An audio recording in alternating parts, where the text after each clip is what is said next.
Right. Okay, well, good morning to you. Welcome to another week of remote learning.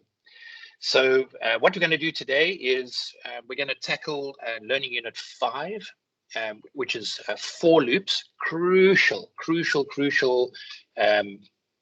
for any kind of programming. In fact, a programming language cannot be called a programming language unless it supports what they call iteration.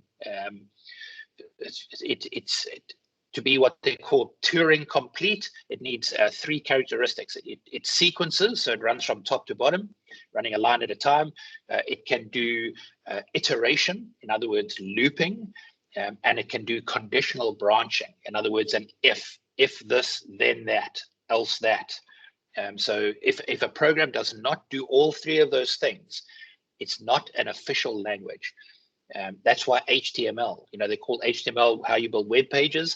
They think of that as a computer language, but it's not really. It's more just of a scripting thing, okay? Because it can't loop and it can't make decisions. Okay, so obviously Java is a full-on programming language, so we would expect it to be able to do iteration, okay, or looping. And we've done a little bit of this before, right? It's sort of at the beginning when I was kind of showing you how Java worked, right back in term 1, right at the beginning, the first parts of practical we did, without it being very formal, we kind of did cover a little bit about how these loops worked. And in fact, I think we did one of the tests we did, which was doing factorial, would have needed this. So you've kind of seen this before, so it's not new, but we are taking, once again, a little bit more of a formal approach to this. Okay, so coding a for loop. Okay, I'll just run through the coding quickly. Okay, so obviously you guys are using NetBeans, but just to show you that Java is Java, what I'm going to do, let me just share up my screen here. So what I'm going to do is I'm just going to do it in Greenfoot, okay? Because Java is Java. It doesn't really matter where you are or whatever IDE it is that you're using. Okay, so I'm just going to use Greenfoot here. Let me see if that actually shows up. Okay, so inside Greenfoot here, okay, I've created. Okay, you can't see it because it seems to be showing. Just the one screen here where my code is, but I can tell you that I've actually created two objects, an object for ants and an object for hamburgers. And if we were going to make sort of a little bit of a game here, we might want to put a whole lot of ants on the screen. Okay, so you can see here I've said, okay, I've set a variable here for ants. Okay, so I've declared a field there, just number 10. So what I'm going to do is I'm just going to use a loop, okay, a for loop, to actually put these ants on the screen for me. Okay, so I'm just going to say for. Okay, so there's the keyword. Okay, so I'm going to say for, and then inside the brackets, there's three things that I need to put in there. So the first thing I need to do is I need to put in a loop counter. So we are going to declare a new variable to do that. Okay, so it's going to be an integer. So I'm going to say integer. And I can call it anything I like. Okay, I can call it, I don't know, let's just call it Bob. Okay, so we're going to say, we're going to declare a new integer called Bob, and we're going to set it equal to 0. Okay, semicolon. So the next piece of this for loop is kind of the condition that keeps it looping. Okay, so I'm going to say Bob is less than or equal to num ants. Okay, so num ants, we set that variable up top there. Okay, so that's how many ants I want. Okay, so I've said Bob less than or equal to num ants. And now, super important, the third part of this is I must do something to Bob. Okay, so I'm going to say, I'm going to just increment him. Okay, so I'm just going to increment this variable. It's going to go from 0 up to, each loop is just going to increase by 1. If I do not do that, I'm going to get stuck in an infinite loop because Bob will be 0 and then Bob will always be less than 10. Okay, num ants is 10. So if Bob doesn't change, we'll be stuck in this for loop forever, and we'll then be stuck in an infinite loop, and that's not what we want. So we have to change Bob, or whatever variable we're using here. We have to change it in some way that sooner or later this here becomes false. Okay, because for as long as this is true, the middle part, for as long as that is true, the for loop will continue to run. Okay, so I've got this loop here, and now I'm going to add my my ants in. Okay, so I'm going to say I want a new ant. And where do I want to put it on the screen? Well, I want to put it at just a random location.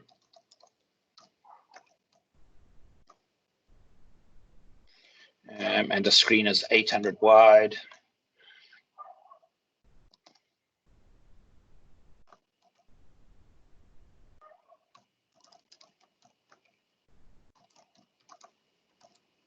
By 600 high. Okay, so this loop is going to add a new ant into my screen at a random location. Okay, just add objects. I think you did Greenfoot before, last year or the year before. Add objects is just, it's a method that's available in the world class for adding objects into the screen. So I'm just going to hit compile. Okay, so I've got a, I'm going to add objects, let's add object. Okay, so I'm going to compile. Okay, so there's my program. I'm going to, let me just stop sharing that screen and just share my other screen, the one with the actual ants on it. Okay, can you see my screen now? Yes, sir, I can see it. Okay, so you can see each time I hit the reset button here, my program is going to run, and it's going to just dump. Now it's going to dump, if we count these ants, I bet you there's going to be 11 of them. So there's 2, 4, 5, 6, 7, 8, 9, 10, 11. Okay, so there's 11 ants here. Now you might have thought, well, it should have been 10. And this is one of the things we have to be careful of when we do this. Let me share this code screen again. I've said here, okay, once you can see this, I've said Bob equal to 0, okay? And I've said Bob less than or equal to ants, which means that the ants I'm going to get is from 0, and I've said equals here. Okay, so I'm going to get, the first loop is going to be 0, then 1, then 2, then 3, then 4, then 5, then 6, 7, 8, 9, 10. Okay, and the 10th loop, the number 10 actually ends up being the 11th loop. So we've got to be a bit careful there. Either I must start Bob at 1. Okay, so it's going to go from 1 up to and including 10, or I must just say Bob less than 10. Okay, so it'll go from 0 to 9. So that's one thing you must always be very careful of in your loop, is that you get the correct number of loops. Okay, so that's just one little gotcha that you just got to be careful of there, that you don't get that extra loop because you started from 0. Okay, so that is a for loop. Okay, and that for loop, even though I'm doing it in Greenfoot, you will do it exactly the same in NetBeans or in Eclipse, or it doesn't matter what IDE you're using, it will look exactly the same. Okay, the other thing is, and this is quite, and I'll do it now, we'll probably come to it again at some stage. We've got this idea of scoping. So you can see here that I've declared Bob here in the for loop. Okay, so Bob is a new integer. Okay, it's a new integer variable. But here's the thing. Bob only lives, so that variable that I'm using inside my loop, it only lives for as long as the loop is running. Okay, as soon as my code exits and I come down to this line, so as soon as the loop is finished, the variable Bob dies. Okay, that is what we call scoping. Because the variable was declared in the loop, it will die with the loop. Okay, and the garbage collector will collect that memory back into the Java collective to be used later on somewhere else. Okay, so we'll come to scoping at some stage, but I just wanted you to see that there's a very good example of scoping and the lifetime of variables. Okay, so that is how a loop works. If we go on to the next page in the book, page 84, they show you the pseudocode. Remember, I said to you, pseudocode is quite important. You will get plenty of questions on pseudocode. From now right through to your matric final paper, there's almost guaranteed to be a question in there as well.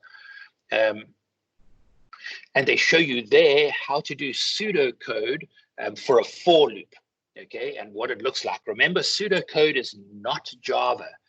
The whole idea is if you write a program in pseudocode, is you can then take that and go and give it to somebody and they can write your program for you. So it's language agnostic. It works for any language. It's kind of just telling the person, this is my plan. Okay, so it's not a specific language. It's closer to English than anything else. So you must know how to do a for loop in pseudocode, because if they give you one in an exam, there's probably going to be a loop in there somewhere. Just remember, if you want to ask a question, just go ahead and ask. Just stop me. Don't wait until the end. Just unmute your mic and ask away. Okay, so that is pseudocode. There's another activity you can go through there. They're using they're making quite extensive use of Gr10. Okay, so I think you know how to do. We've done that before. You should have no problem with that at all. Okay, so you can just follow through there. There's nothing. We've covered what we need to going through activity 4. In activity 4, make sure you go through those on page 86. They're going to say to you, try all these things and see what you get. Try them and see what you get. Sometimes it's not what you're expecting. Okay. In section 5.2. We've got infinite loops and loop errors. So I've told you what an infinite loop is. An infinite loop is just because we're not changing the variable, we get stuck in this infinite loop because it never terminates. Okay, so just keep an eye on that. The other thing is just make sure that your starting variable doesn't start bigger than your termination, because then the loop will never run, not even a single once. Okay, so that's one of the big loop errors you've got to watch out for. On page 87, there's kind of a little bit of an explanation of loops there, how it works. So just keep read that through. Okay, so you know how to do that.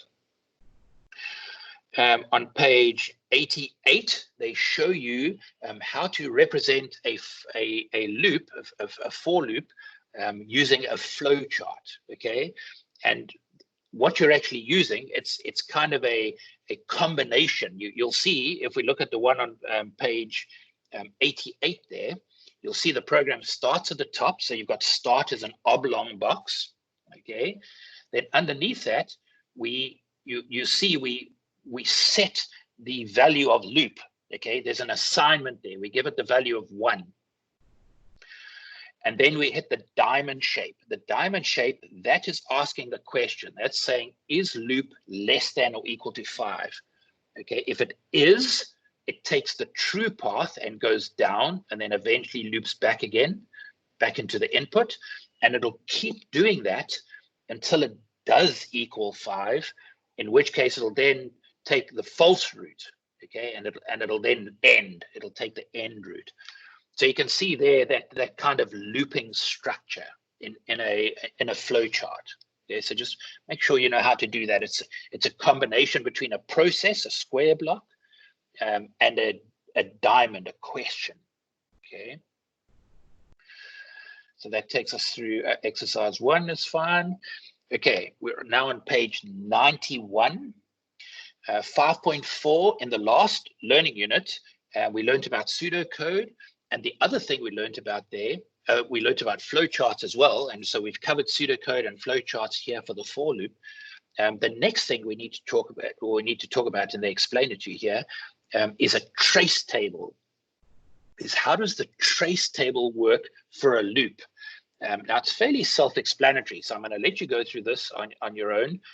But remember, the trace table is just going from line to line and you're writing down the value of the variables as they change from line to line.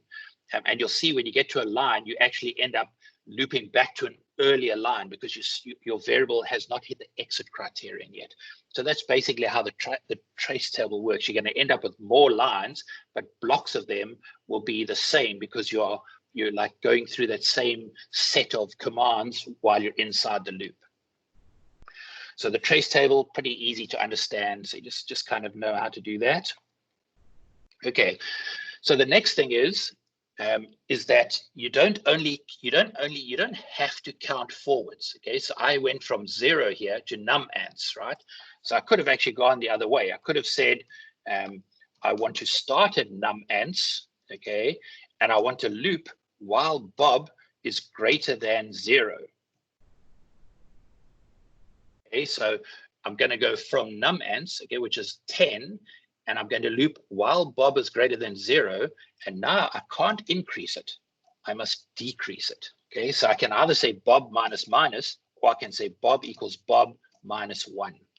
Okay, so Bob minus minus is the same as that. Decrement by 1. Okay, so Bob minus minus is just shorthand for Bob is equal to Bob minus 1.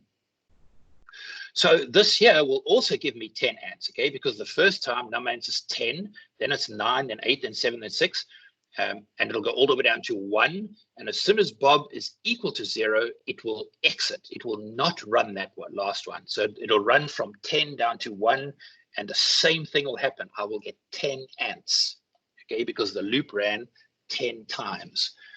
Whether you count down or count up, it makes no difference. Remember, you could make use of this variable Bob inside your loop. Okay, you might want to print its value, for example, or you might want to multiply it by 3 and show its value or something like that. Okay, so you can make use of this loop counter inside of your loop. Okay, I'm not doing it here, but you could. And whatever algorithm you're working on might want you to go in descending order, in which case a negative loop counter works. Okay, so we can count backwards. Okay, keep on going. Okay, now there's an interesting one. Okay, there's an interesting one at 5.6. Okay, on page 94. You can see there that inside their loop counter here, they used alphabetical characters. They used char, okay, char, and they put characters and they said from char equals a star up until it's a question mark. Okay, let me just unshare this part of my screen here, and then I'm just going to share up. I've got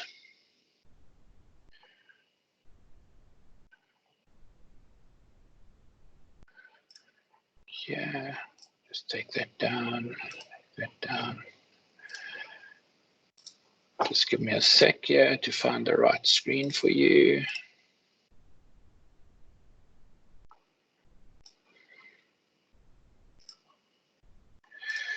Okay, so this screen that I'm showing you now, I've gone to this website, ASCIItable.com. Okay, you can just search on Google and you'll find 1,000 websites with the ASCII chart on it. So this here is showing you what the decimal values are for the different characters. So you can see there, they've said star there. So character star resolves to an integer of 42. Okay, now the reason you can do this is because chars carry an integer value, because remember, they're just a single character in the character set.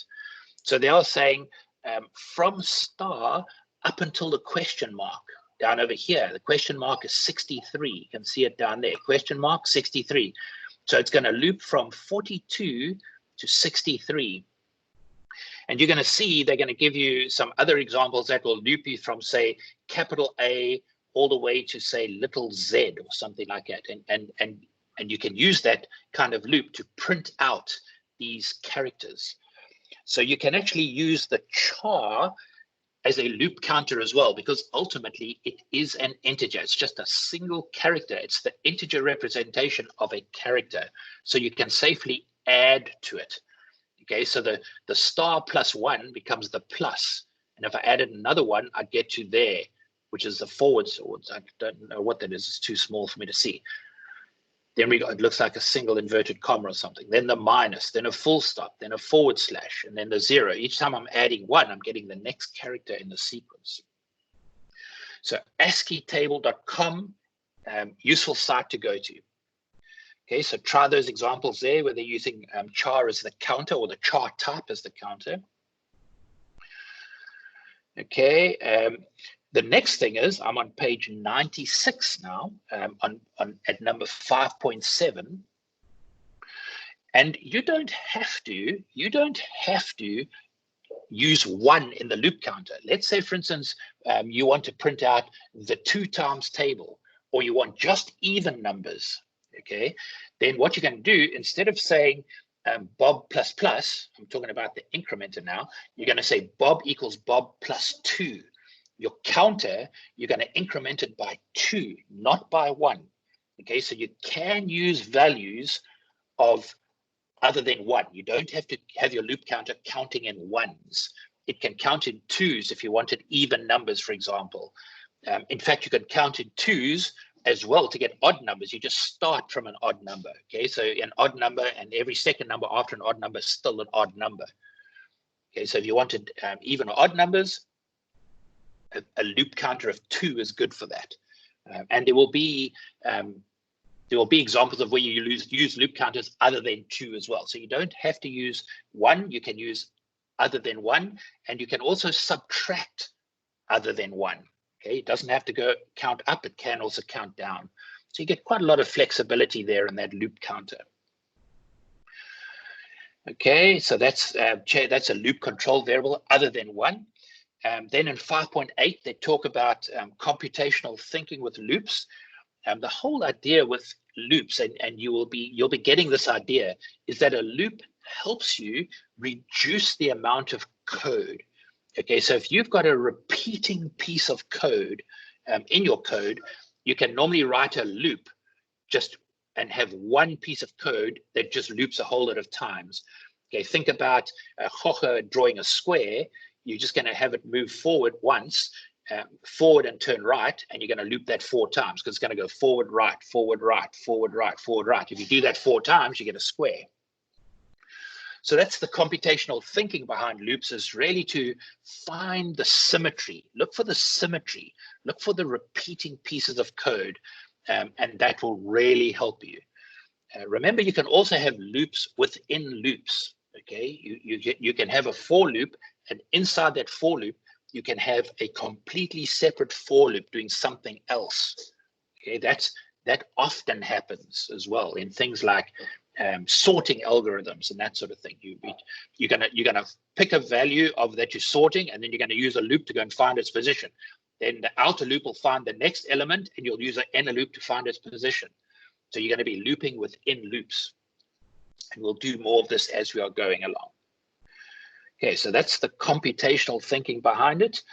On 5.9, adding terms to series, that's one of the things. Remember, we did factorial before, but you could just as easily use loops to work out the sums of arithmetic sequences. I'm sure you may have got to this in mathematics already. I'm not too sure, but if you haven't, you soon will.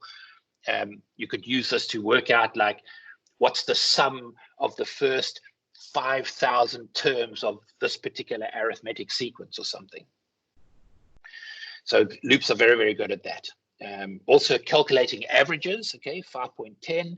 You can use them for calculating averages because you can use the loop to find the sum of all the elements, and then you kind of know how many elements there were. So you sum each individual element in the loop. Okay, so you use the loop to add them up.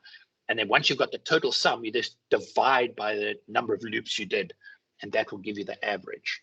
So that's sort of the computational thinking behind calculating averages. And that's pretty much it for loops. Okay, like I said, we've kind of done this before. So this year has just been a much more sort of in-depth look at it.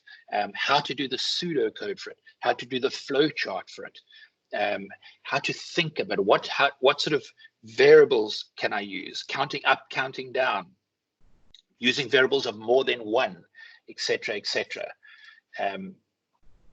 So don't overthink it. It's not that difficult.